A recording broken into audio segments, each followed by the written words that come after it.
We have Jasmine Nicole, who is an incredible artist. Clap it up. Clap it up.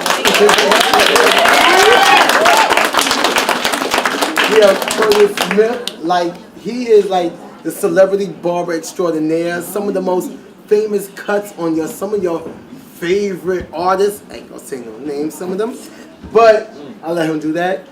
This man is responsible for, I will say one of the, I give it up one of your clients.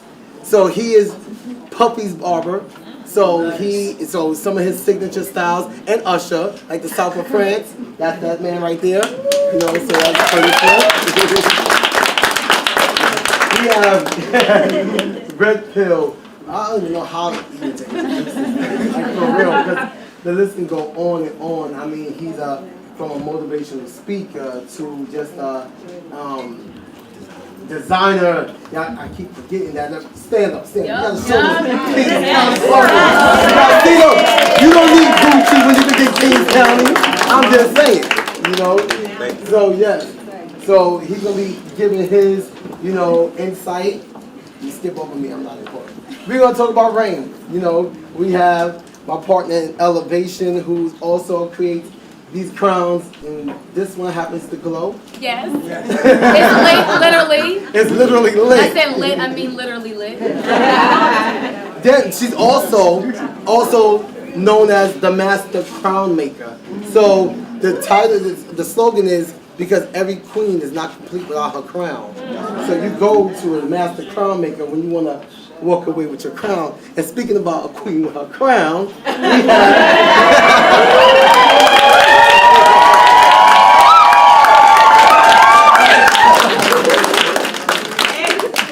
we have the mother of all the mothers, Queen AFUA, who has healed nations of people.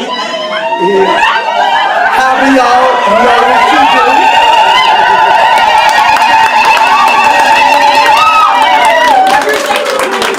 Yes, she is the founder, creator of Sacred Woman.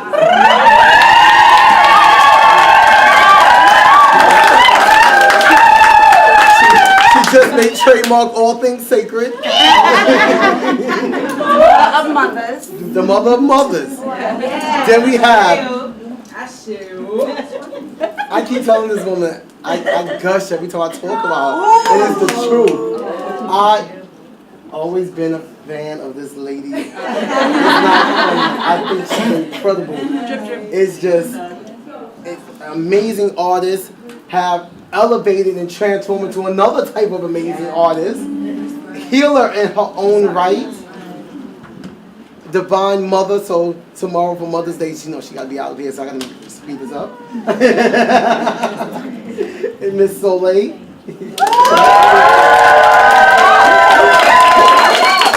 There we got the lovely, some people use that word enchantress, a voice that's amazing. You hear it and you go, oh my God, who is that? But also a divine spirit, also a person who has not even involved in her own transformation, and I see bigger things in her future, especially when it comes to the healing arts, Miss Chrisette Michelle.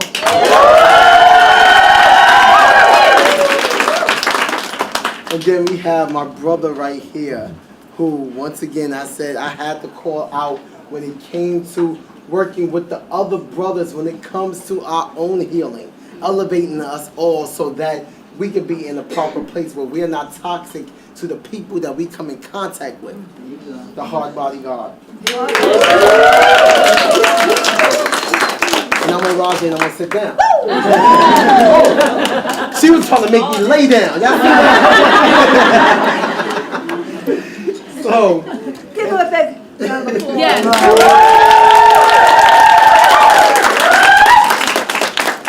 So, on this panel, we are here to answer y'all questions. But the first question that we would like to answer is, what would you do? How would you,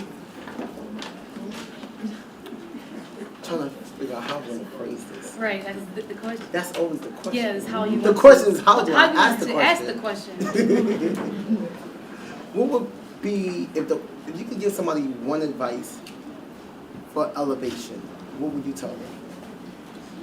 Well, You gonna I didn't say I was talking with you.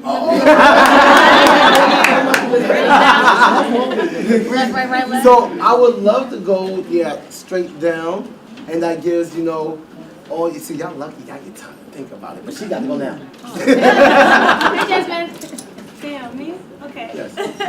What was the question? See, Jasmine wasn't listening. I was.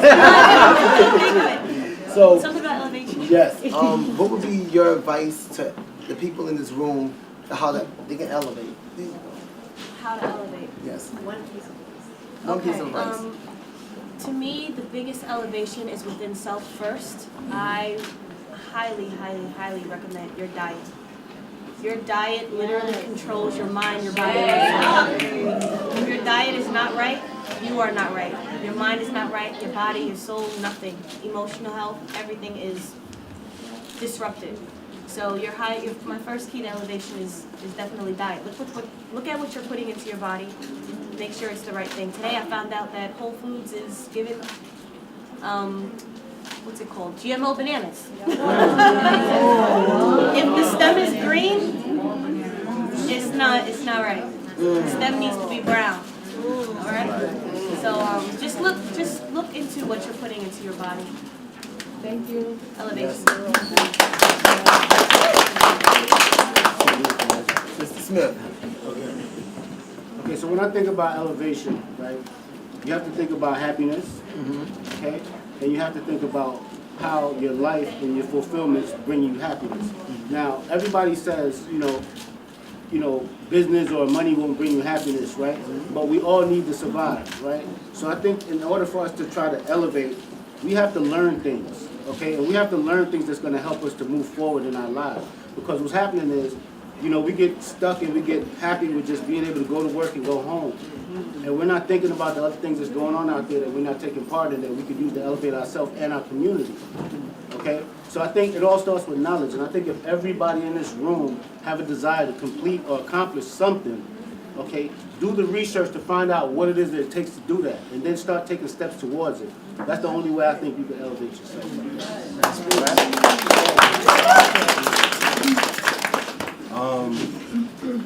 Elevation speaks about rising above.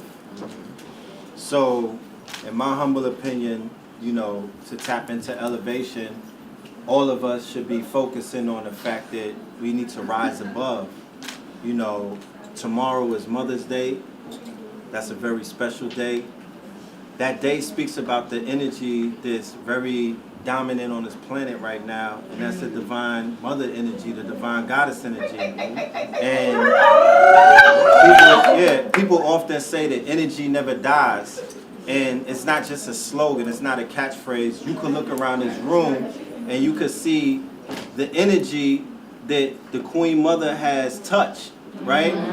Many of the people in this room, when they met her, their energy was at a different level, but energy never dies. So through healing, through vibrating at a higher frequency, we have to rise above. We have to rise above our lower self. We have to rise above our, trauma. We got to rise above bad diets. We got to rise above the way that the society has painted our people in particular, because they want us to be at the bottom, but we have to elevate. We have to rise above the preconceived notions about who we are. And the energy never dies. So Queen AFUA is known for transforming energies. You dig what I'm saying? So look at where this movement is at today. Look at where the teachings have evolved and grown into. It has risen above the quote unquote bottom level because now this is mainstream. We live in a beautiful time. My PayPal don't stop ringing. You feel me? Like, my phone, what I'm saying? My phone won't stop ringing. The requests and the people that's reaching out, the people who turned their backs on me when I was telling them that I was elevating and they say I was crazy, their phone calls don't stop coming in because now they've realized that they missed the train. So that's what elevation is. Rise above.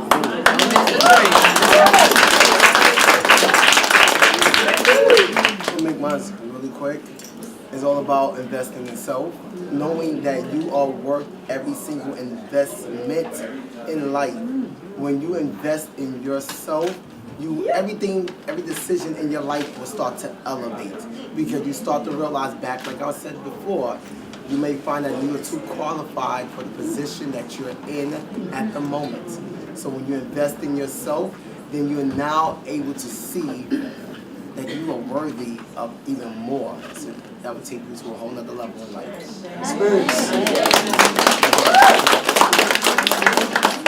So speaking of elevating, the reason why I have balloons here, 100 balloons to be exact, is not only because they're beautiful and they're colorful and they float, but think about a balloon. The more weight you put on the balloon, you hold it down, right? So elevating to me is letting go and surrendering and letting go of all of the things that hold you back. Everything that does not further evolve you, letting go of that. Because the more you let go of society standards from your families, your friends, the people who are not, or anything that's not evolving you, whenever you let those things go, you float and you literally elevate more.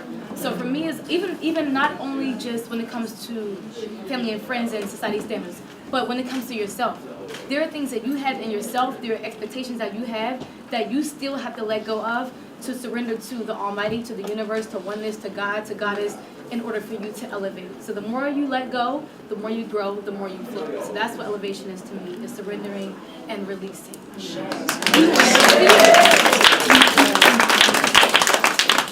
I just want to say, rain. Thank you. Don't make me smitten. When I was younger, I was shy, extremely shy. But what happens is you're busted loose. I'm shaking right now. You can't keep it anymore. No. You have to give it up. And if you give it up, look at what you bring. So I just want to acknowledge that. Thank you so much. I really appreciate it. It's a moment. It's coming out. It's coming out.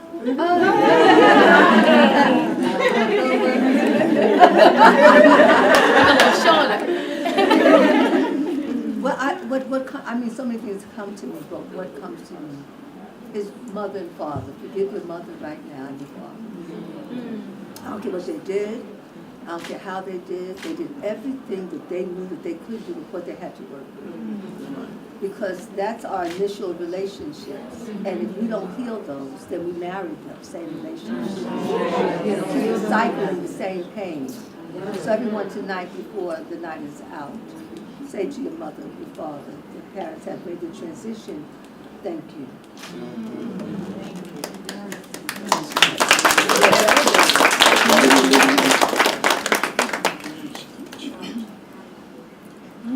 It's just to think of one thing. There's so many ways to begin to elevate. So if I had to say one that I feel is most important, and that's to be love, to embody love, to become a walking emissary of love, because love is the most important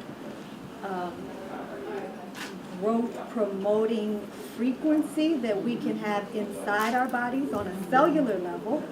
If you study epigenetics and quantum physics, you understand that we can rewrite our genetics, and love is the most powerful thing that you can use to embody inside. And we know, as within, so without, as above, so below. And so inside on a cellular level, it helps us to heal physically, and then outside, becoming really a walking embodiment where we walk into every room being love. So we walk into a room and leave the space more beautiful because we came in more fragrant. When you walk in love that way, you leave people more beautiful and better than we met them. So thinking, when I walk in, am I leaving this sister better than I met her? Or am I coming in with an attitude and leaving her worse off than when I met her? And so I feel like becoming the embodiment of love, and especially for men and women, but especially for us as women, because the mother principle that you spoke about, though we're seeing her reemerge and the goddess reemerge, but it's still a lot of work to do in that aspect, and the mother is still not elevated back to her rightful status alongside the God and the goddess. And so once we're elevated to that status, but we have to do that work too as women by becoming love and tapping back into that real sensuousness, which is not sexualness, it's sensuality, which extends from our heart. Because that's an extension of a heart space. So being sensuous with each other in our touch. When I touch her and I touch her sensuously, and that has nothing to do with sexuality, it's from our heart. Our hands are the extension of our heart. So everything we touch with love, extending it from our heart. So walking in love, embodying love, being love, I think is the most important thing if we have to say one. Yes.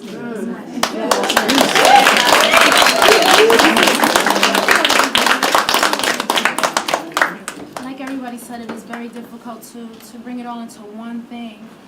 But one thing that really speaks loud to me is being okay with allowing your character to submit to the process.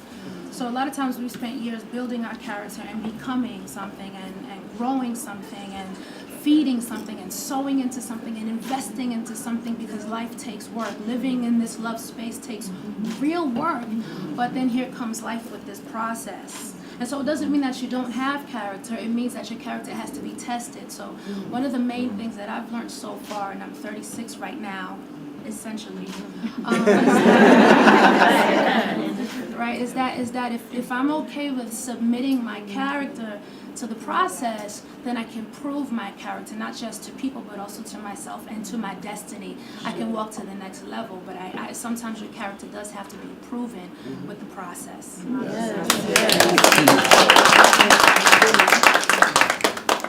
Okay, all eyes on me, huh?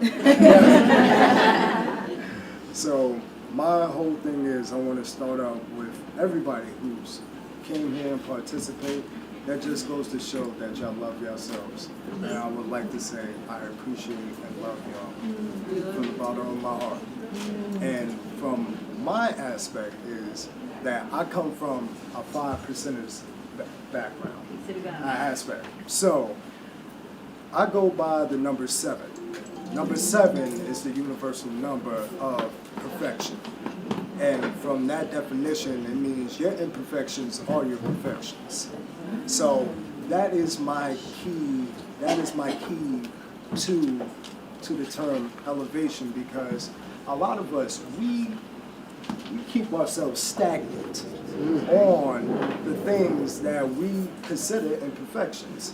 We have insecurities that we don't like to deal with. We keep on being like, we beat ourselves up and things like that. But the thing is, that's what makes you unique. You have to understand your individual path is your path for a reason. So your imperfections are your perfections. And see, this is why you continue to be better than your best, because when you reach your zenith, when you reach your perfect state, that's limitation. I don't believe in limitations. Just like the brother O said, I don't believe in limitations because due to the simple fact, if you believe in limitations, you stagnate yourself. And how you're supposed to better yourself if you're just right there, just being stagnant. I want to live rather than exist. A rock is a living aspect, but the thing is, it's grounded, it's stagnant. Me, I am a living entity. I can actually move and become what I manifest. So, again, the number 7, y'all, perfection. My imperfections are my perfections.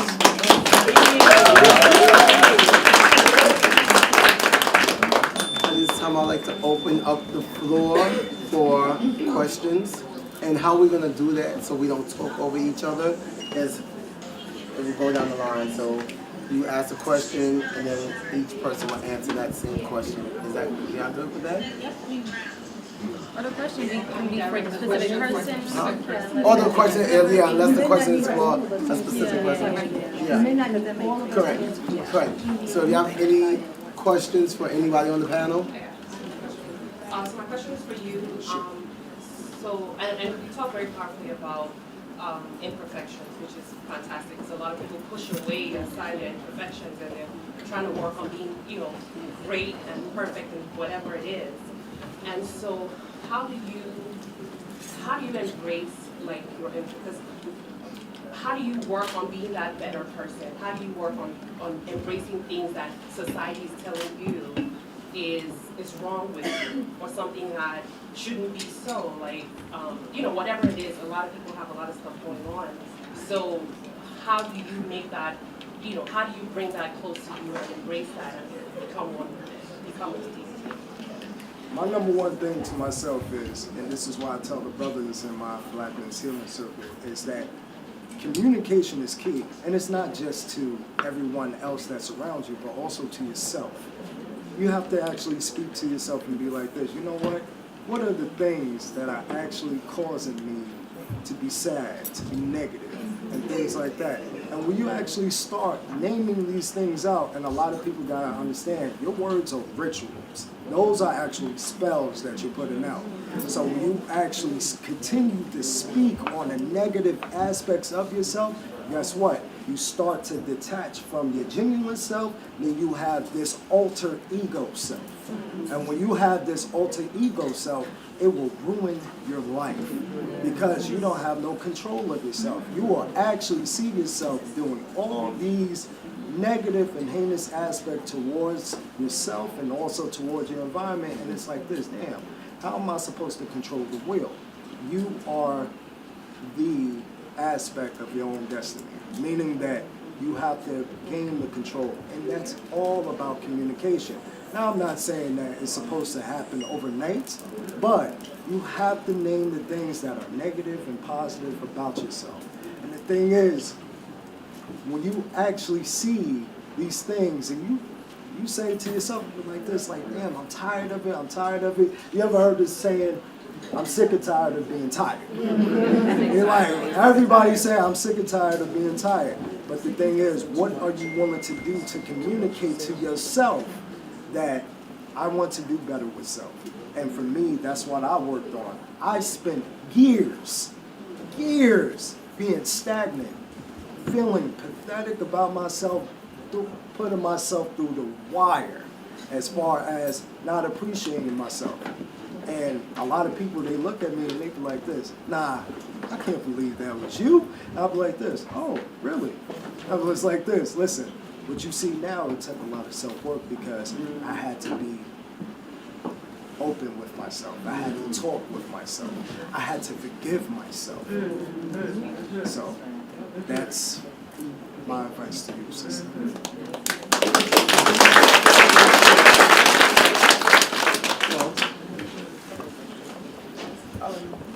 As we all know, the process is hard. So how do you guys deal with the removal of people, and then you have that moment of being lonely because now you can't find like-minded people on the journey? So it's kind of hard to deal with the losses, I should say, as far as the people that are being removed, because you know that the universe is guiding you into a different direction. How do you guys deal with that when you're leaving people behind and you also have to search for people to connect with? Because it's so hard to connect with people nowadays. There's very few people that will understand your transformation. I believe when you transform, you will attract those people. Yeah. Right. Likeness attracts. That's really all. Yeah, whenever you transform, the people that are meant to be in your life will be there. I went through a point where I was completely sedating myself from reality. And then I got with a person who introduced me to crystals and healing, meditation, and dream research. And after talking to that person and learning certain things about myself and the universe, I began to attract, it literally was one thing after another. So whenever you do transform, it will actually flow like water and unfold. Everything that's meant to be in your life will be in your life. And I think the part, that part of separation from letting go of what was to going to what needs to be is knowing that whenever you do transform to what needs to be, everything that needs to be will be, and whatever that's not meant to be will just fall off. And whenever you let it go, it will attract what is meant to be because you're letting go of what's not. I'm trying to figure out a way to say that. But it's really about becoming what you're meant to be to attract what it is. I'm gonna add to that. You have everything in this room right now. Because you created it. That's right. Yeah, you prayed for healing. And when you pray for healing, you have to let go of something in order to go get the healing. My friend always says, you cannot just hold on to that breath forever. You have to let it go to get another breath. So don't hold on to the past when you get a whole other breath. It's coming into your life right now. If you look to your right or left, everything always says in a circle. Ask for what you need. You want friends? Hug your sister next door to you. She's right here. It's all there. You know, what we're seeking, we already called it to ourselves. So what you do with that is you say good thanks. And then your vibration goes up, and you pull more life force into your being. Because the hold on to the past is death. Yeah. When it's time to let go, it's a way of dying. You hold on until an organ is removed. Your mind is, you know, and so the quicker you can let go when it's time, then the higher you're going to go, the quicker you're going to elevate. So about elevating. Yes. I want to say real quick, and then these two brothers want to say something.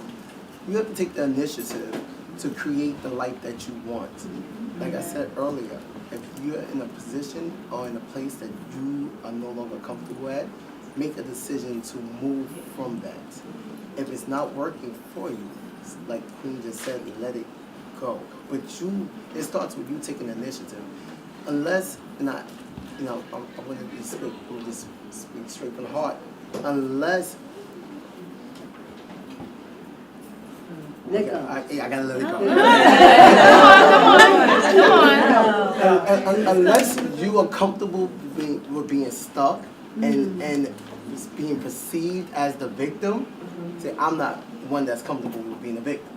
So you have to take that initiative so you are not that. So always remember that, like, wait a second, I'm not going to be nobody's victim. I don't want nobody to look at me and say, oh my God, this person made the most dumbest decision. Why are you doing this?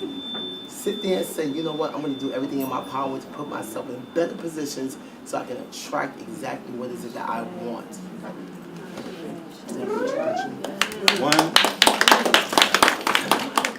One of the things about when you get on your path, there's going to be something inside of you that's going to wake up. They call it the divine spark, right? And Dr. Sebi taught me when I was his age, and he's taught the world up to this day, that we're electrical beings. So we apply the magnet theory to this path. And in the magnet theory, there's attraction and there's repelling.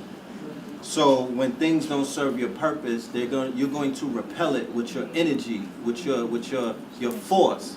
And then you're going to also draw things in that's going to be beneficial towards your path and your journey.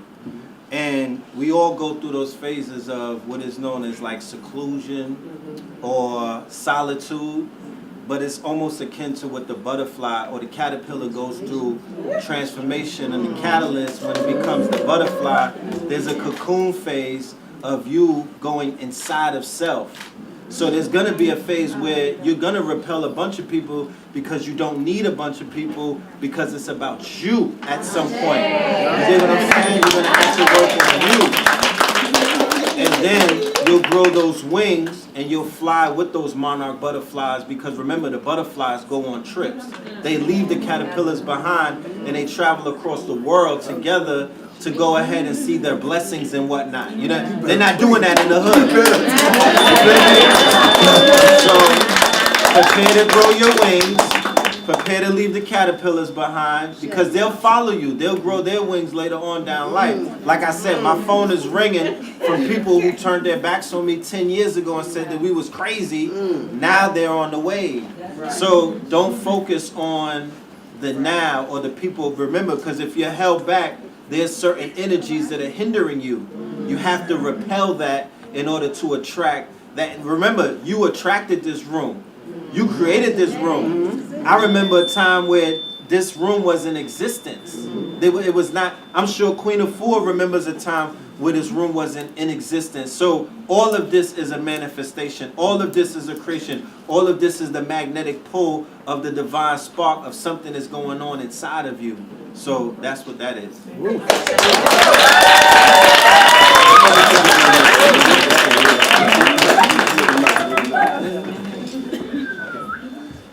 think that and I'm gonna say something that's gonna sound totally different, and it has to be a little balance, I think, in my mind. So I think that in every relationship, there's a certain level of care that you have to give to it, right? And you ever hear a guy say something, and guys, I'm sure you can attest to this one.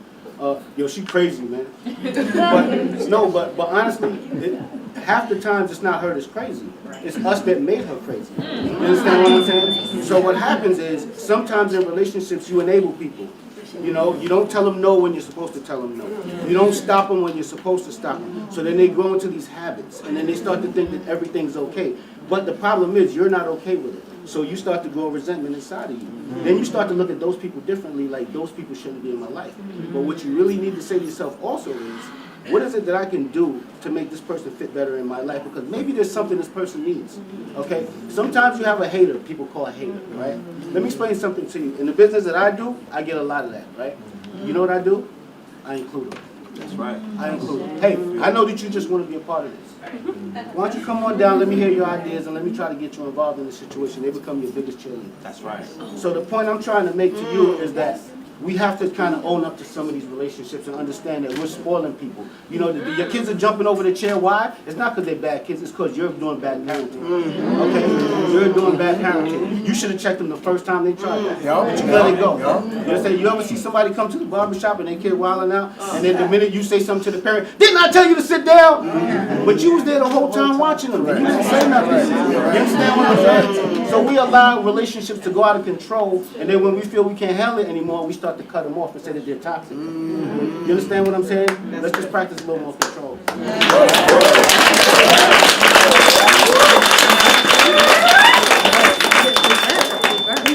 So what? All of that right there. Yes. Hi. Where do I start? I guess when you said to thank your mother and your father, it made me realize that I still don't forgive my parents. I understand what they've done to me, especially my mom. You know, I understand that when I was in her womb, she put all of her dreams and aspirations that she wanted for herself into me, which is why I'm so strong, which is why I'm powerful in my approach to everything that I do in life. But she makes me feel like shit sometimes, and I want to be like, you know, like I want to have a good relationship with her. Like recently, I decided to just like let her go, not cut her off, but like let go of like this like overwhelming want of like I need her to be like my best friend so that I could be best friends with my daughter. I know I don't need that anymore, but I don't know how to let go. You and your parents are actually you before you became the body, before you came through them. So you really came through them as a state of consciousness. That's what you really are. So when you come through them, you say, it's your fault, you did this, you did that to me. It is where you were, that you had to learn the lessons you went through that family member. So now, instead of blaming them, it's all you. I always say it's all you. Take full responsibility for all your creation. Yeah. Then you have full power. Because when we get an A in school, we always take credit for that. Oh, that is me. I'm so great. And when you get a D, oh no, that was the teacher. That was my parents. That was somebody else. It was the traffic. It's all you. Your parents are you. So you have an opportunity to heal yourself and your family, your bloodline, and heal yourself. Because your mercy and your compassion. Look at one gift from the Most High, a culture ma'at. That was the heart. All your relationships are in your heart. Tomorrow, my mother, my heart. I'm in the heart of my mother, and my mother is in my heart. It's not a separation. It's actually a heart. So the more you do your exercise of self-love, saying self-care, the more you will have mercy and compassion for your mother. Because what she went through, you don't know. She can tell you the story. Right. Because if you really know what she went through, what is a child of slavery does it for me? I have total mercy and love for all my parents and what they do. Because I know if any of us could survive that, Willie Lynch, divide and conquer, and grow to the level that we have grown, it is amazing. So I look at us as amazing. Look at your mother with new limbs, new eyes. And don't wait for her to, like, I love you, baby, I love you. You know what? You have an auntie maybe next to you. You have a grandmother. It's not, one person can't do it all. Your mother's just one of the family members. It does take a whole village. This is a village. And everybody has wisdom. And so you have so much more now to give to your mother, because maybe she has a deficiency. Yes. You can bring to her. So it's just like, A third eye is like, I want to touch on what Queen said, because we have to learn how to let go of expectations. Growing up, I didn't have a good relationship with my parents at all, for two reasons. One, they spoiled me, which was not the smartest thing to do. Never spoil your children, by the way. It's the worst thing, because what you do is you set them up to not deal with reality in the right way. You know what I'm saying? Because the rest of the world is not going to be the way that your parents raised you. And at the end of the day, you also look at them with this eye of feeling like you're entitled to certain things. And when you don't get the things that you feel you're entitled to, whatever those things may be, it breeds resentment. And I had to grow up and grow out of it. Now I'm at a place where I can, like, my think about, it's so funny because my niece is in the back right there. She can actually testify over there. I'm at a place now, even when I was on vacation, I thought about my mother. And the only thing I could think about, oh my God, I want to pay for her to go on vacation. At one point, I'm like, I'm trying to pay for her to be shipped to the moon. It's driving me insane. You know, you get to a point in your life where you let go of those expectations and those, you know, the sense of entitlement. And understand, like Queen said, you don't know your mother's story. Your child won't know your story. Think about that. That's what you believe, but you're not going to tell about that dude that you didn't want to talk to, and you talked to anyway, and she didn't even know about. She ain't going to know about that. That's the same thing when you're dealing with your kids. You don't know what could have made that person, your mother, feel the way she feels. So there's going to be things that you're going to hide from your child that may affect how you interact with her. Same thing is with your mother. So if you could just learn to realize one thing, she chose to have you. That has, like I said earlier, that's a choice. Nobody forces you to have a child. So if she chose to have you, that means she loved you enough to bring you here. That right there is that's more powerful than anything in this world. Let the other bull crap go, unless you just want to be petty. There you go. Don't get in there, let it go. There you go. Can I say something? My relationship with my parents, I was born out of wedlock. You know, my parents broke up before I was even born. My mom was the strongest symbol I've ever seen in my life. My mom did it all. I'm a twin. I have a twin brother. She went to school full time and she worked full time, you know, and put us in the best school she could find in Long Island. And I grew up with my mom being the strongest symbol in my life, you know. She got married to a man that broke her, you know. So I watched my mom go from the strongest being in my life to the absolute weakest. You ever play the game Sims?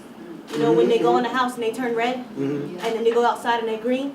That was me. I came in the house and I was red. I could not stand this man. I have seizures because of this man. Like, the anxiety in my household got so much that I broke. And I watched my mom literally become a slave to her marriage and to her man. She had kids for her man. Everything was about him. And I resented her for a long time, you know. I didn't want to talk to her. I just thought she was weak. I didn't need to say anything to her. And I had to realize as I got older, and I fell in love for the first time, that my mom is human. My mom was in love, and my mom did what she needed. You know, she did what she thought was right, and it wasn't. And I had to realize that she is only human, that she will grow from that, and that was her mistake, but she has to learn from it. I cannot take that on. Your mom had you, you know, sometimes she puts all of her pressures and everything that she wants onto you, but that's because she loves you enough that she sees the potential and your strength for you to carry on what she could not. You know, you don't have to resent her for that. You embrace her for that. You embrace her. My father, don't really have the greatest relationship with him, you know. I've been in New York City now for 3 weeks, and he just hit me up yesterday talking about, oh, how's everything?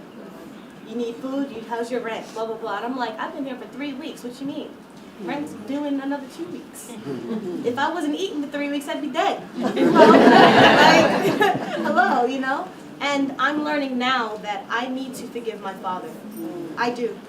I need to have the conversation. I'm embarrassed to have the conversation because I know he's going to be embarrassed about how he's been acting my entire life.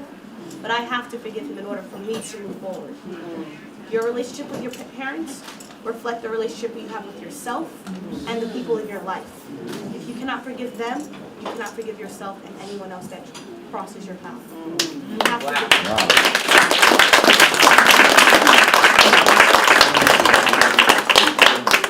I just wanted to say to the sister that we love you in here.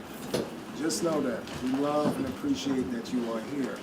I love you from the bottom of my heart because you are a reflection of me. Now, I will break this down to the point that you are your own individual, meaning that your father and your mother has created you. And also, when it comes to relationships, relationships have their ups and downs. But the thing is, you have to make sure that you are well. You cannot live everybody's life that is supposed to be supposedly in your realm. You cannot live their life. You can only live your life. So you have to take care of yourself. Like, for example, for me, on my aspect, my father, he has been locked up for the majority of my life. And for me, as a black man, as much as my mother can do, as her feminine aspect, I need that masculine aspect more than anything. And I had that from my uncle, and he died right in front of me. So we don't talk, we talk about generational wealth, you know, just economic literacy, things like that, but we don't really talk about generational trauma. We don't talk about these things. And this is the fact that when she was saying it, the sister, it's the hurt people factor. Listen, you can be passionate about people that can create life, but there's no genuine love and appreciation and care about that. Because we can have sex all day long, all night long, but the thing is, that is just a dopamine high. That is just a temporary relief and aspect. But we are actually hurting inside. This is why you have so many broken relationships, not because we don't know how to make, it's just that we are hurting ourselves as an individual. So going back to what I was saying, you as the individual, you have to take care of yourself. That's my I have to like, can I sit? Yes, go can ahead. I Sit sit down? down. Can I sit down right here real quick? One thing I love about our event is how real it is, and the fact that every person on this panel, when it came to the whenever you first said to speak to your mother and speak to your father and forgive them, I was shook because you said it right after you gave energy and appreciation for me and what I'm doing. The one thing that my mate back there, he knows, is that I have daddy issues. And I've written about this several times. I've spoken about it. I've cried about it. And I love the fact that I can sit here and do the ugly cry in a room full of people, and half of you I've never even met in my life. So I really want to say thank you for being a part of this, and thank you for allowing us to not only heal you, but heal with you. We're here at the same time. And I needed to hear everything you guys said about those things. My father, I found out, my mother, I talked to my grandmother about a few weeks ago about the things that she went through. And she said, you know, baby, I don't want to tell you all this stuff. I said, you know, it's okay, I'm grown, I can take it. And I'm on the phone devastated and I'm crying, trying not to cry with her. But in that moment, I realized, like Jasmine, like I'll call her my sis. She's not my blood sis, but I'll call her my sis for a reason. I have to heal my father issues. My father, I can use all kind of cuss words to explain the things and the incapabilities and the non-follow-throughs and the reasons why he can make me human in a certain way. And lucky for me, I've always known that true love exists. I've never been so tainted by him, but I'm learning to own up to the reasons why I am the way I am in my relationships because of what I did not get from my father. I've learned that because of me not having that daddy energy, I search for my daddy in men. I literally call my mate daddy, and I'm not even afraid to admit that right now. I love being transparent about where I'm at in my healing. But what I'm realizing even more today is that my father was a human being, like you said. He just happened to create me in the moment he wasn't ready to be a father. He wasn't ready to take care of himself. And I have to be empathetic toward the fact that he was my father, that was a human being, that just happened to do these things. But he created me. So if I don't forgive him, then I'm going to keep holding on to him. And I just want to say thank you for everything you said. I have to sit down. Because I was shook the whole time while you guys were all speaking. Every single thing that everyone said hit home to my life. And that's why I really love the spaces to do this, because you never know what questions someone may ask that actually applies to you. Even if it does not directly apply, you haven't felt it, there's some nuance of something that someone is expressing or talking about or inquiring that you can actually learn from. So the point is that we're all here to learn from each other. It's not just us sitting up there in our chairs telling you what to do in healing and we're the authority of it. It's a cycle. We're all doing it together. We're all here with each other.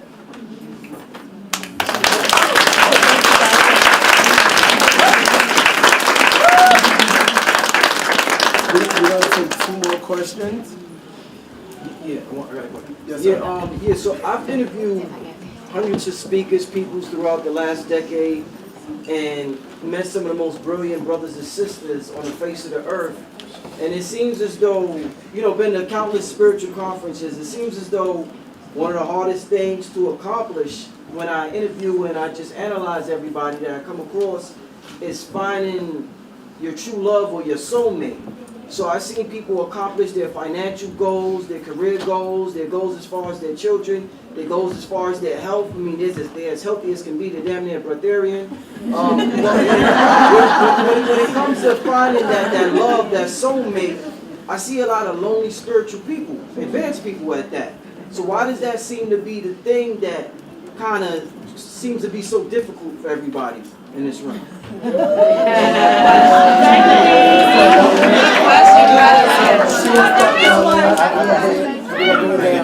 We're going to bring it down.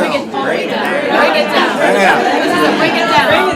Yes. I think that Great question, by the way. I think that when you enter into a certain realm of spirituality with yourself, a lot of people on the outside of yourself can't match that energy and or are scared or intimidated.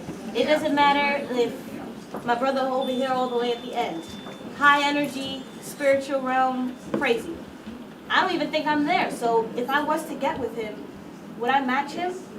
Probably not, And as much as I would want to be with him or he would want to be with me, we're not on the same level. I would still need to grow, and a lot of people don't realize that.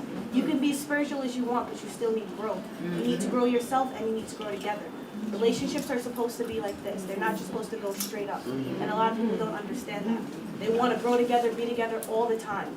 A lot of spiritual people are alone because a lot of people just don't understand that. Also, a lot of spiritual people are just trying to find themselves, or they're so used to isolation and solitude that even being with another person, it just gets overwhelming in certain times, or we just don't even know how to express like that level of physical love, of emotional love, because we're so invested in ourselves most of the time that it's hard to push that out onto someone else and for them to understand that, So at least for me, I feel like I've literally been single my entire life. It's crazy, honestly. I'm just I'm a great person. I don't understand why, and it's so hard to match other people. It really is. They could be cut from the same cloth, but still your life lessons, what you've gone through, their daddy issues, their mommy issues, their diet, it's not there, And I just learned that I had to be okay with being alone. And if I have to be alone for the rest of my life, I'm not physically alone. I'm surrounded by love, I'm surrounded by energy. But finding that romantic love, sometimes you just have to, give it to yourself. Or you just wait it out. Right.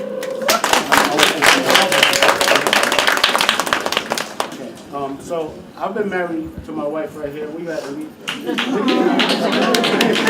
on, say your face. Yeah. So We've been married for 20 years. There you go.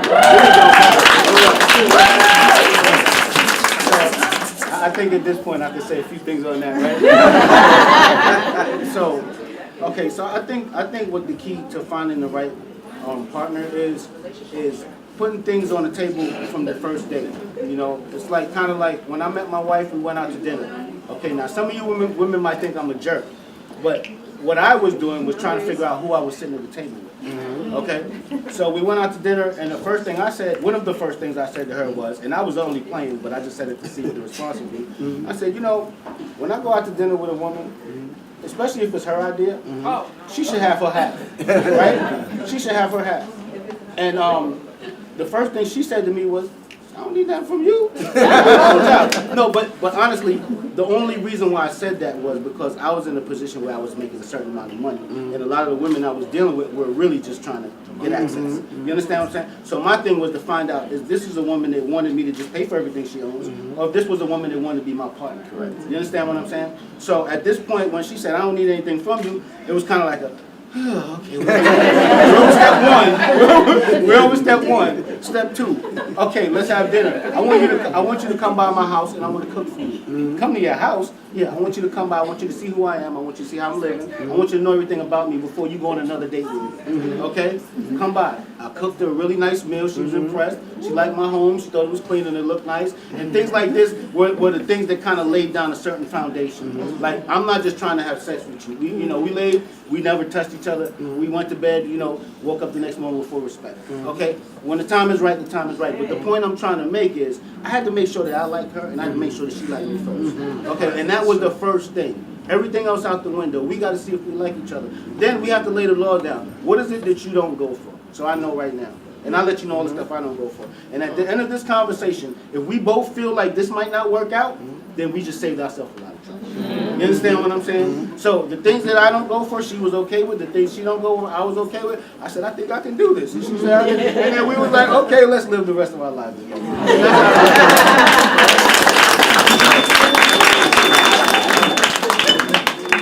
One of the things that I think that may be missing from this community, and I'm glad that Father Rich asked the question, is that we don't have the social settings for people of a certain kind of frequency and on a certain kind of path and of a certain kind of caliber to actually get together and to just meet, let alone combine. I mean, we're left with social media. We've been demoted as a people in our social interactions, especially in this community where, like I stated earlier, we begin to magnetize certain types of energies to us and repel certain other energies. But there's no real orientation set up. So a lot of us is just winging it. One of the things that I was able to do in one of my relationships when I was in Atlanta is I got a reading by a married couple who a group of elders by the name of Sandra Frazier and Jerry Miller. And they broke out the pendulum, and they also broke out the cards, and they went spiritual with us. And what they told me and my mate at the time was that we were going to be together for a season. And there was a reason behind the season, because it was explained to me that was going to be my offset, that she was going to put me back together, but her journey and her purpose was bigger than me, vice versa mine, that we were only together for a season, for us to put each other back together, and by doing such, she would be strong enough to continue her journey, and I would be strong enough to continue my journey. And at the end of the 6 months, when she dropped me, and I was like, what's that? Where did that come from? We just was on vacation. But we went back, we went back and got the reading by the elders, and they were like, they had to remind us, like, you were in your blissful stage, but one of the things that you didn't keep in mind was that we told you that this was seasonal and reasonable. So we agreed at that point that we had reached the end of our season. And I love that sister to this day. We're good friends, and still to this day, she's on her journey, I'm on her journey, and whatever we did in those 6 months was powerful enough to get me to where I'm here. So that's something that they don't teach in Roman antics. That's something that they don't teach in our Negro experience. That's something that they don't necessarily teach in hip hop. You feel me? They've given it other terms. You dig what I'm saying? So we need to go back to this whole village mentality. The fact that the elders were our coaches, it felt good because I felt like whenever things were going wrong, we still had them to go back to, and they were still there. They were responsible because, like this brother said, they have experience. So something that the elders and our mothers and fathers who, you know, we might not be in the best communications, that they could bring to the table, even if they're not together, is experience.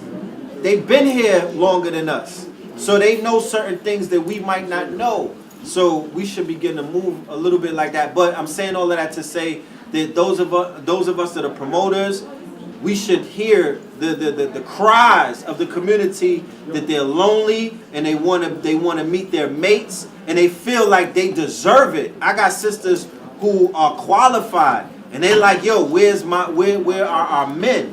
And I also know groups of brothers who they did the eternal work. They feel like they're qualified. They got their proverbial shit together. And they're like, yo, where is my mate? I'm not on this planet just to be by myself. You feel me? Me and the internet. Like, they want so we need to do that. We need to collectively put that together because after all of this healing is done, there should be some kind of bonding taking place, and these are the environments where the magic could take place. So yeah.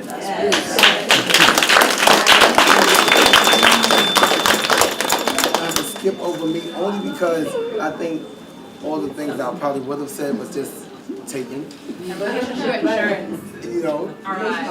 Relationship insurance. That's right. Got that RI. You know. When you have that RI, then you put yourself in environments where you know you probably don't have to use it. And as like he said and she said that that's all he said. She said that's all a whole nother conversation. But like they said, it's really about putting yourself in environments where you can attract your reflection. If I know that I don't smoke and I don't drink and I don't do certain things and I'm a type of person, then I can't expect to find that in an environment that's foreign where that really doesn't lie at. Because I mean the chances are I probably won't get it. You know, so I'm gonna be disappointed. So if you are an artsy person or you're a spiritual person, then go into environments where there are people like you. Chances are you're gonna have things in common. You know, and one of the building parts of a relationship is being able to have something in common with your mate. You know, if y'all fundamentally so different, then y'all probably have a lot of clashes. So, but they said the best thing's been taken already. So, right. Yes. Yeah. So, you guys said so many things. So many great things. Everything that it goes back to self. I believe whenever it comes to attracting the proper mate, it really comes down to whether you love yourself, whether you're nourishing yourself, whether you're dating yourself. Everyone has a list, right? They have that list of what they want to make, right? Oh, we have this list. Well, whatever you want on this list to attract in a mate, my best teaching is to do it for yourself. That's right. And a lot of my friends, they make fun of me. They're like, you just got in a relationship.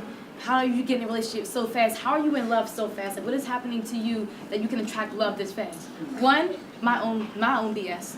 I'm looking for daddy. So I'm gonna get it. And I'm gonna be real. I'm gonna be real. But the other part about it is that I actually do believe in Prince Charming. I believe in fantasy. I believe in romance. I believe that I am able enough to attract a person that best meets me. But at the same time, because of my own issues, I am searching for someone to replace the energy that I did not have. There was a point. I was actually getting to a point. I'm forgetting it right now. What was the point? There was a point. Self-love. So you wanna attract a mate, right? But then you're looking for someone to do all these things for you. You're looking for a mate to complete you. And I feel like you should do everything that you want your mate to do. Do it for yourself. I mean, you can't do every single thing.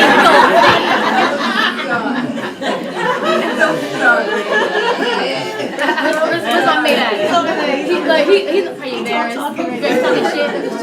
my language. But you can't do everything. But make sure before you want to attract a partner, make sure every kind of energy you want that partner to give to you, whether it's financial energy, whether it's strength, whether it's whatever it is, sit back and take the time to attract it for yourself. Be those things for yourself. Because whenever you can go out and you can date yourself and you can be comfortable with being with yourself, being alone with self and everything around self, then the person that you attract most likely is on that same journey as you are. Most likely they love themselves. Most likely they're self-nourishing. Most likely they're doing all the things for yourself that you're doing for yourself that you want them to do for you, and they're doing the same things for them at the same time. And you attract each other. So really it comes down to being selfish and finding that energy that you want, not just relationships and romantic love, but people around you. What do you want to get from people? Well, whatever those things are, make sure you do those things yourself to attract it from other people.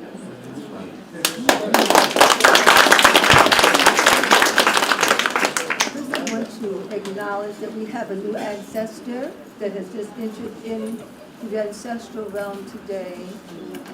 Second woman, Ife, we lift you up in your family because the father of the family, he has made his transition today. What is his name? Kenneth Joseph. Can we just see him twice? Just chant him, lift him up in the family. Kenneth Joseph. Kenneth Joseph. Inhale. Kenneth Joseph.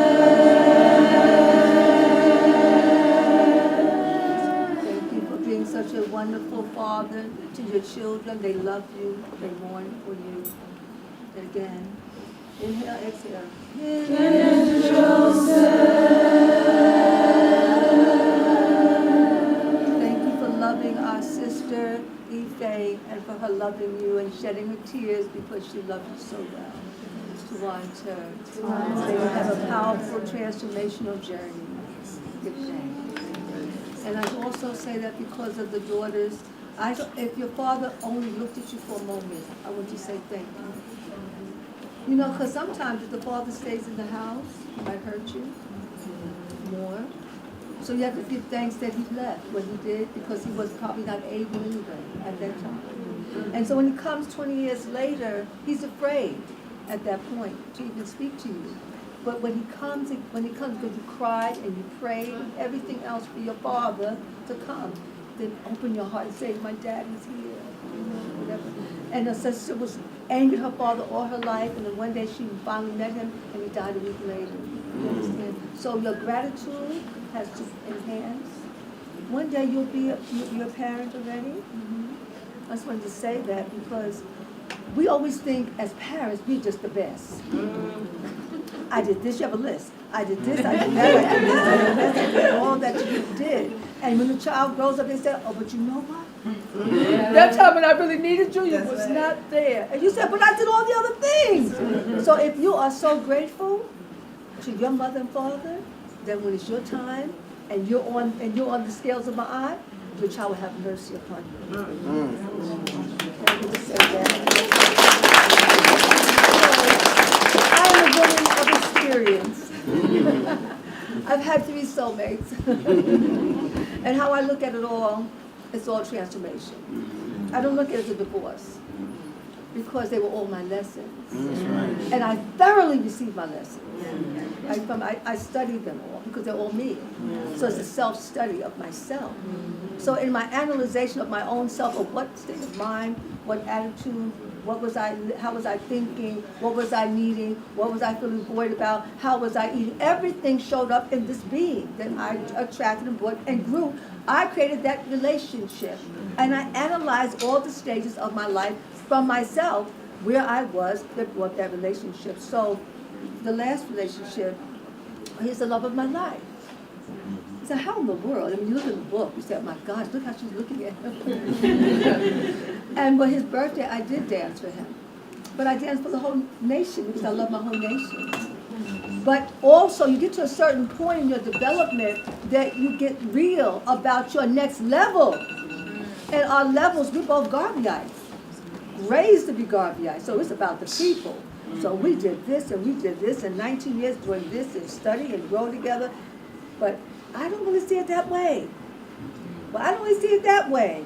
We have tribunals. Well, I really don't see it that way, but I love you so much. But I don't really see it that way. But wait, I really don't see it that way. But this is how I see it. We were raised different, but we were raised the same. And when you get to that point of the crossroads, you might have to evaluate yourself and what you have to let go of now, and then what you have to embrace. So I have learned to transmute, and my whole spirit is love. My whole being is love.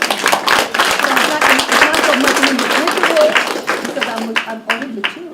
It's not so much that it becomes an individual. Right now, when I see young women, I always pray for them. Don't worry, we're going to make you a mate. Don't worry about it. Because you actually do make your mate. But if you're angry at your father, if you're angry at your mother, you know what kind of mate you're going to have? That frequency. You have to change that frequency inside yourself in order to have that high frequency that you're seeking out. Otherwise, you're going to radiate, I don't trust, I'm angry, but you're so pretty, so lovely, so all together. But you radiate out this other stuff, and that's where the battlefield comes in. But I thought he wasn't, I thought she wasn't, all that. So we have a lot of healing to do. Well, see, that's why sacred women is sacred women.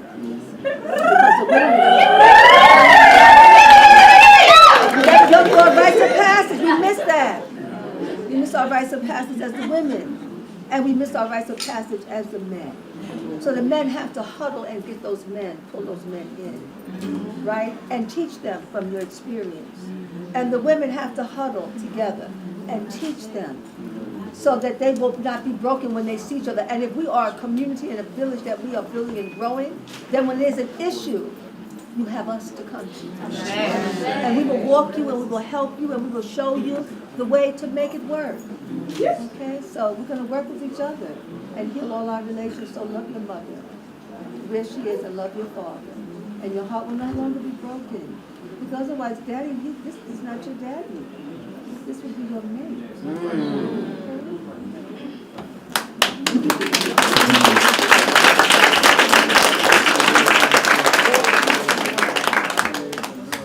I think the question you asked was specifically about, thank you for that beautiful, you know, I'm always hanging on to your every word.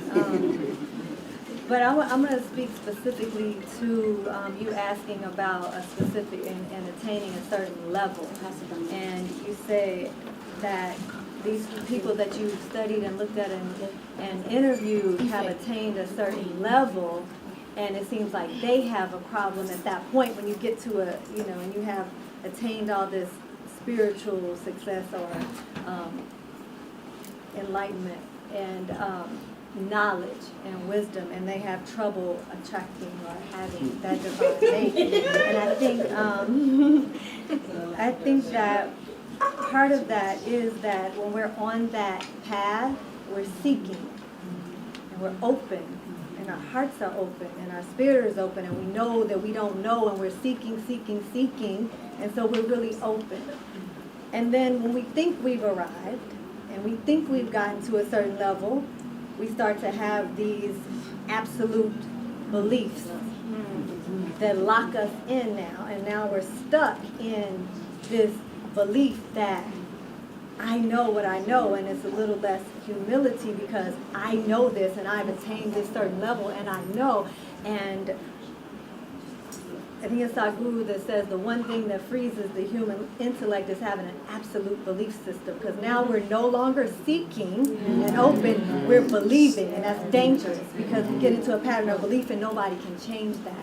So I think even in a level of relationship, some people get to that certain level, and it's a lot of it may be intellectual, as opposed, because sometimes we have a lot of book knowledge and we have a lot of head knowledge, and we can spew out these concepts and talk about, so we have this appearance of high level spirituality, but we're closed off and stuck in an absolute belief, and we're not seeking anymore. So it becomes almost like we're in our ego now again, as opposed to where we were when we were humble seekers, just desiring to know more and get more and being open to people and frequency and love. And now we're here and we think we've arrived.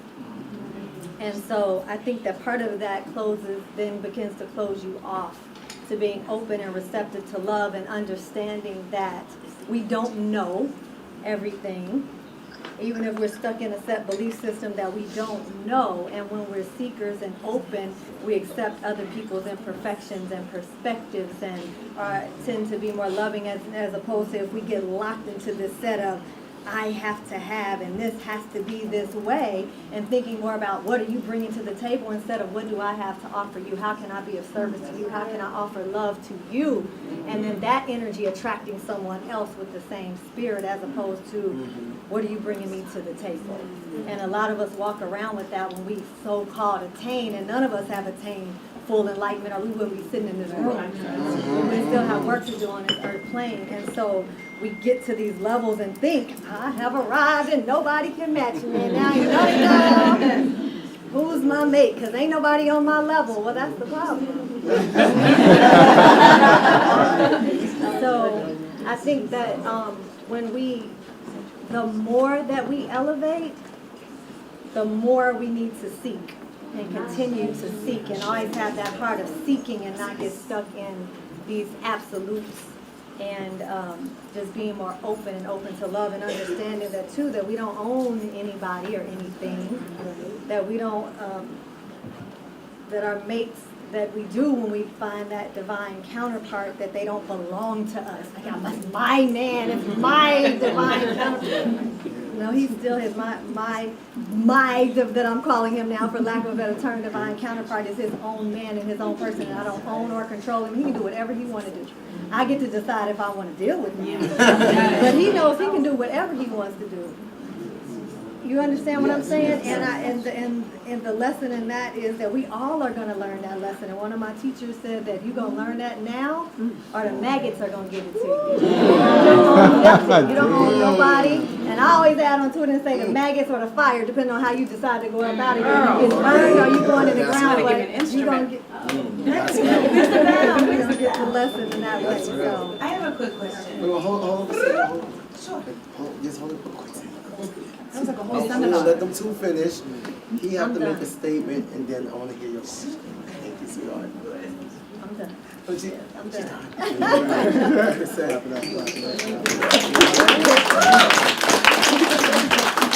Wow. I agree with you so fully. It's almost like I feel like my heart is like beating like into you. I don't know how this works, but I just feel you so fully. And something you said, yeah, absolutely. Something you said earlier, and I so believe this, is it takes discipline to not cross the line between sensuality and sexuality. And it's a very big deal to be comfortable in sensuality and enjoy it and experience it and be able to give it to many beings and to be okay with the scariness of it, right? The vulnerability of it, without crossing into a place that takes away from you, right? Because when we give love, it doesn't take anything away from us. But when we give that kind of a union, sometimes we feel like we've lost something. So being okay in that sensual space with people in general, with love and loving people in general. A lot of times when we talk about soulmates, really, we're just regular everyday people who want to be loved and who want to love people. And we want to hug people and we want to ask people what their dog's name is. We walk up to kids, we want to buy the person behind us a tea or a coffee, and we hold that in. And so we're tense and we're tight because we're not giving this love that we so deeply want to give. And so we live in this fear of loving. And so when we talk about isolation now, a lot of times we don't have to be isolated. A lot of times we decide on isolation because we're so afraid of sensuality. Us women, a lot of times, sensuality is frowned upon. I want to hold my best friend's hand when I walk down the street, but I don't know what people are going to think. My little sister, I want to hold her in bed so that she can cry in my arm and fall asleep, but I don't know if that's exactly right. Well, guess what? I just want to hold my sister. I just want to love my sister. I just want to pour out on the phone. And we don't pick up our phones the way we used to. We don't text back the way we used to. We don't even comment the way that we want to because we're afraid of sensuality. And we call it thirsty and thirst trapping when really it's love. That's all it is. So I think a beginning step to finding your soul mate is realizing how many mates there are that just want to walk this life with you, just want to rock out with you, and who just want to love on you, and who want to be loved, who want to be held, who want to be touched. touched or want you to pay for their manicure. Do you know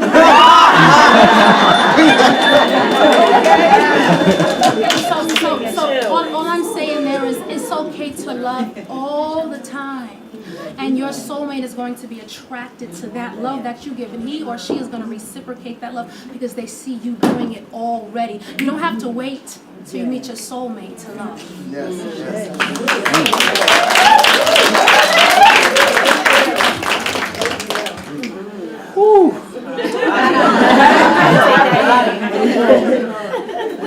I'm so sorry. Before you say it, we just have to speed it up because we have I'll make it quick. All of y'all did a fantastic job about explaining that, and I'm going to go with the brother's initial question. A lot of the reasons why that, you know, the elevated ones tend to be, you know, alone, things like that, is because, and we have to stop doing this, we feed into too many stereotypes. We do. And when I say we feed into too many stereotypes, stereotypes are just insecurities from other people that just put that stamp on you. And you can create your own stereotype for yourself. To the point that it's like this, you know what, nobody is worthy, or I don't see this person worthy of my aspect. And it's like this, when you feed into that, it becomes your reality. I'm very big on metaphysics, very big on metaphysics. And I learned that your thoughts become matter. It becomes matter. So when you actually feed into that particular label or that stereotype, guess what? You are actually repelling these potential soulmates that you're yearning for, that you're actually looking forward to. So my whole thing is this. You work on the positive aspect of you. Don't feed into the stereotypes of being like this, you know, nobody can get me, because I sit down with plenty of brothers who are successful as hell. I'm not even talking about on a financial aspect. When I hear these brothers actually be transparent and they are actually comfortable with their vulnerability, I'm like this, well, damn. I know some sisters that will make, oh my God, they'll make a home for you, brother. But the thing is, the reasons why we have this is because the brothers is like this. Yo, they're not out there, and it's like this. Who is saying that? But you. You're saying that. So you're actually feeding into the own manifestation of actually rejecting your potential soulmate. So I'm telling the black women who are out there who are actually ready to actually connect with the brother out there, there are black men who are working on themselves, who are actually taking the initiative to actually be better than their best, and they are looking for you. They are looking for you. And for my brothers who are thinking that sisters aren't out there, you see all these beautiful black women who are here, who are single, or who are out there that I talk to on a regular. They are out there. Stop feeding into the stereotypes that are out there.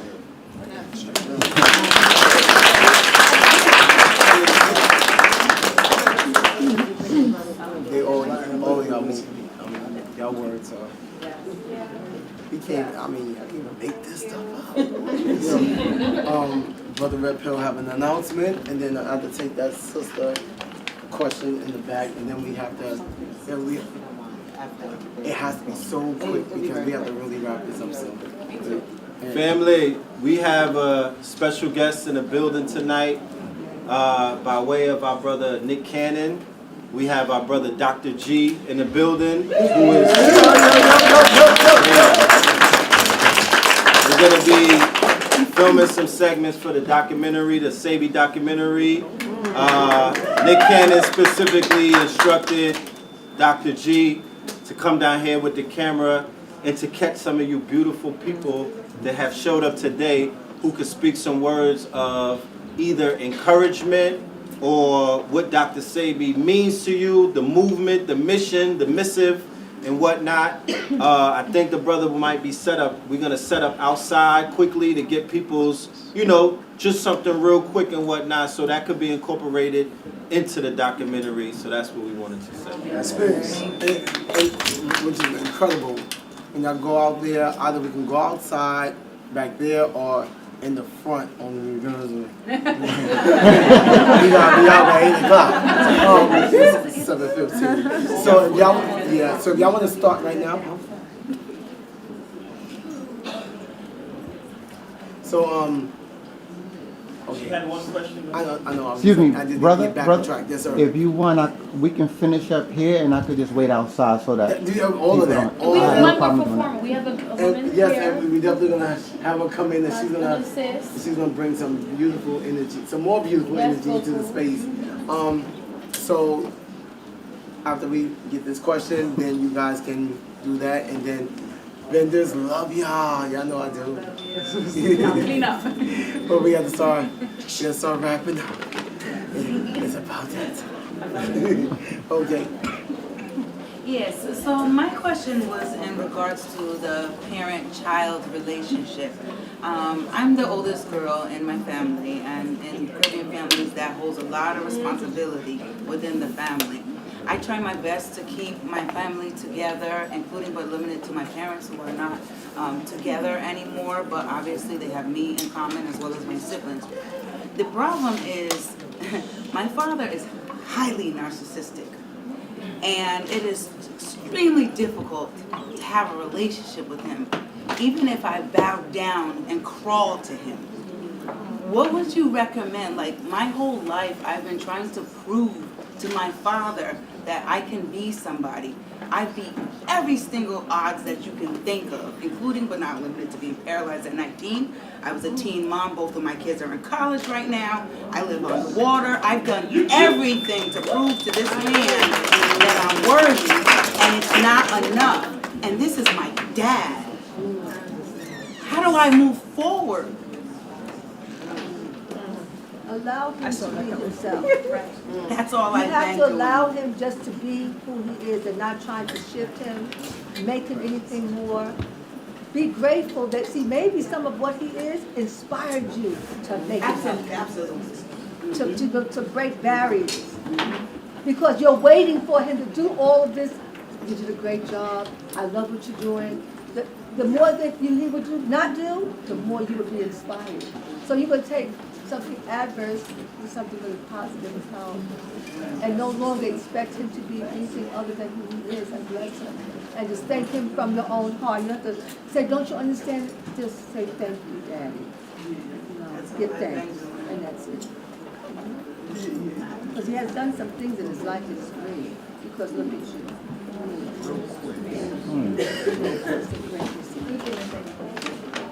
To you, sis, I would like to say that, like I said to this sister right here, you are your own individual. You have your own path. The only validation that should matters is yours. Period. And I know how it feels. I know how it feels. I know how it feels to the point that recently, make this short, my father came out of jail. Now, we have a good relationship, but it's more friendship than father and son. And a little bit within me, it would be like this, like, damn, Dad, was I ever worthy for you not to do the things that you were doing that put you in that predicament? But the thing is, I had to tell myself that he thought the things that he was doing, he thought it was the right thing to do at that point in time. He is his own individual. I am my own individual. And the only thing that validates me or things that are actually worth my acceptance is what I do for myself and what I accept for myself and what makes me smile, what makes me invigorated, what makes me passionate, and what makes me strive to be for myself and also the loved ones that I truly care for. Because the thing is, your validation actually gives you that energy. Now, if you're seeking everybody else's validation and they're not giving you that particular life, you're going to wind up killing yourself or being in a stagnant state. And how are you supposed to be there for the ones that you love and care for if you don't have that perpetual energy? That's for you. Your validation is your self-validation. That's the only thing that matters. He's the only one that gets me in there because he's my father. I can care what anybody, I can care less what anybody else thinks. But as my father, he's the one that taught me to do this, do that, do that. And I did this, that, and that. And it wasn't good enough. You gotta stop seeking his validation. You gotta let that go. He's not God. I understand. He's not God. I understand that, but there's like, a fine line when it's your parent. It is, but you have to It's realize, not, like I it's said not to her, really your necessarily parents are human. validation. They're human. They raised you. I feel that. They set the rules for you growing up. So in your mind, it's like a whole paradigm shift. But they are not the end all meet all. They are not God. And that's They make their absolutely mistakes true. just like that. His mistake is his ego. And Absolutely. his ego forced you to be as great as you can, if not more. And you have to accept that. He is not the end all meet all in your life. Right. You can't keep trying to prove him wrong by what you're doing. He's not going to change. He's not. He's not going to He is change. who he is. Yes. Can I say something really, really quick? One is that people, if we, and I know it's difficult with the parent, but when we understand that people, this is a very hard concept for me to understand, but that people are only ever doing the best that they can at any given moment. So we think that, no, you could have did better and you shouldn't be doing that, but if they could, they would, regardless what it is, even if it's your own ego, whether it's your own stuff that you're dealing with, that you couldn't muster up. So when you have compassion that that's all that he can muster up to offer back to you, let that make a compassionate space in you to say, that's sad that that's all that my father, so that turns into, that's alchemically transmuted into more compassion and love for him. And then two, there are, because our parents, we have these perception filters that are given to us by our parents, most of them before birth when we're in the womb. And a lot of times we have an issue, especially in our community, with seeking outside help. It's okay. There's therapies. There's a lot of therapies that help to go into the subconscious and to help remove some of those perception filters that have been put in, because a lot of this stuff is not, in your head you know what to do, and most of us in our heads always know what we need to do, but subconsciously is where that work needs to be done. So there's no shame in going to sit on somebody's couch that understands how to help remove those, if that's what it needs to be, so that you can walk in that fullness and not just think about it but work on a subconscious level. People a lot of times don't believe in hypnosis and things like that, but there's some practices on a psychological level that actually work. Even doing things when you go to sleep and you're just before you sleep and you're in that theta state, playing things in your head, listening to that you want to reinforce what you want, that gets down in your subconscious, because even if we know something in our head, but our subconscious and those perception filters are telling us something else, that's going to always override what your head knowledge knows. So it's fine, it's good. Go seek someone else outside that can help you on that level as well, if you feel like you need that. There's no shame in that too, because sometimes we want to pray everything away and think everything away and whatever. Sometimes we need to go sit on somebody's couch that has a working knowledge of psychological damage and issues and cellular damage and issues that have been done to us. And there's no shame in that. Can I share something? Thank you all.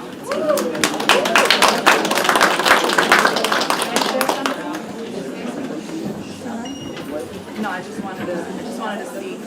First, I wanted to say thank you. First, I wanted to say thank you for all of you majestic beings being here and sharing so much positivity and radiancy towards us. I personally started my journey about, we actually come here starting our journey, but taking it seriously, I would say 3 years ago. And I'm going to be very brief because I know we got to go. But I want to say to everybody in this room, both male and female, if you haven't looked into the Sacred Woman program or the Man Heal Thyself program, now is the time. And I'm not just saying that because, it's a program. No, you gave me the segue for that because you said, tune in to your subconscious. There's programs, there's therapies, there's this. The Sacred Woman program literally takes you through all those levels. Everything we just talked about, my mind was just like, oh, there's this gateway, there's that gateway, there's this gateway. And you can hear us, we're all in here. The sacred women are in the building. That's the medicine that the planet needs. That's the medicine that the planet needs. We honor you, Queen AFUA, and I don't mean to put you on the spot. You know, I'm sorry, I don't mean to put you on the spot. But the truth is that work really, really has a lot of healing in it, and I'm just really grateful to be. She's gonna be fine. That sister's gonna be so fine. I saw your wig. She's surrounded. I saw her. And it's her birthday. It's her birthday. It's her birthday. Happy birthday to ya. Happy birthday to ya. Happy birthday, happy birthday to ya. Happy birthday to ya. Happy birthday. Happy birthday. Happy birthday.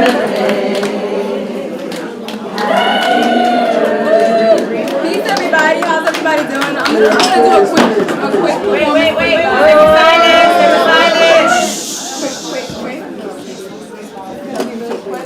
For all the sisters, all the queens. Supreme being. All this power, you see it. You don't have the technology. Check this grammatology. Telling time by astronomy. You can't figure this out. Just let it be. How planets see. Extensions of me. Atoms, neutrons, above and beyond. I'm the only one. Rewinding time, telepathy. You can't figure this out. Just let it be. Stretching your human mind. Just to understand my kind. Take a look at what's inside. All the divines. And what a line. These meteorites are precise. Cosmo, chemistry, evaporating. All the zinc, a lunar basin. Comet nucleus. You ain't really onto this. Protostar defying gravity. You can't hold me up. I'm out of this world. You can't hold me up. I'm out of this world. I'm Earth, I'm your mother. You tired? You can't hold me up. I'm out of this world. One of many in the galaxy. Stars all surrounding me. You can't hold me up. I'm out of this world. Listen, this is what I was meant to do. Anybody tried to penetrate my heart, you couldn't get through. I am connected to the source and always will be. This is for you, you, and you. Thank you, sister.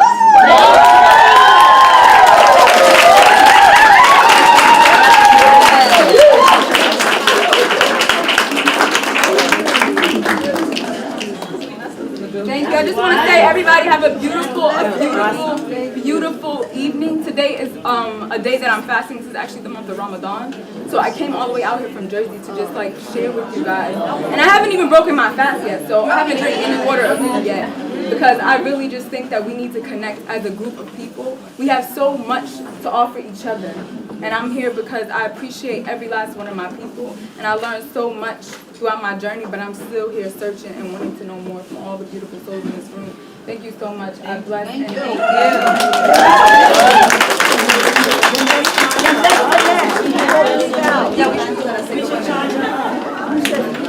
Sisters, can we charge her for her fast? all of them. Sacred women. Sacred women, can we give her some round myrrh? Can we do that?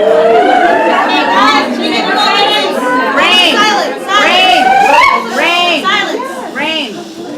Come. Then when we close out, say we must connect. Let's connect. Bring it back.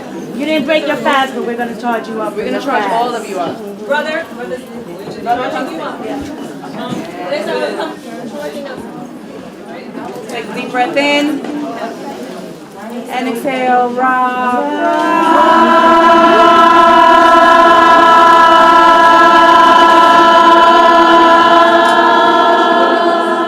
Bring it back in.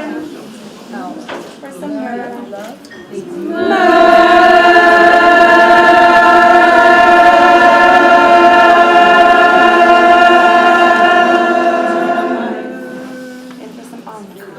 Light.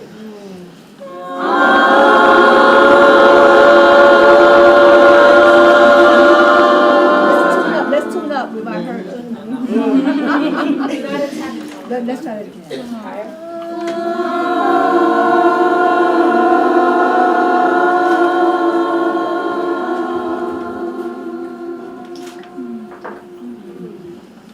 You are so beautiful. Thank you. Feeling the healer. She's filled up now. Can we put our right hand down to send the energy to one another for everything we need? And the left hand is up, so then it just flows.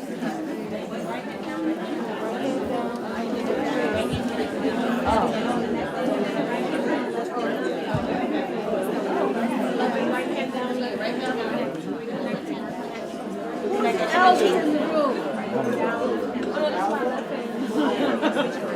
You know, I can't leave without giving one Sacred silence. affirmation to the women, the silence, the healers. We have to say this for the women in this space. Because as we heal and elevate, our men will come into alignment. And as we heal and elevate, our mothers and fathers will love us more from their place of love. So we give thanks. Let's thank God. Call and respond to the women. When they ask with all your glow and all your beauty, as it was on the temple wall, and they ask you, who are you? They say this. Call and respond. We are the women. We are the women. Who lighten the darkness. Who lighten the darkness. We have come to lighten the darkness. We have come to lighten the darkness. It is lightened. It is lightened. We have overcome the destroyers. We have overcome the destroyers. We are there for those who weep. We are there for those who weep. Sung down. Sung down. They looked upon us then. They looked upon us then. We are the women. We are the women.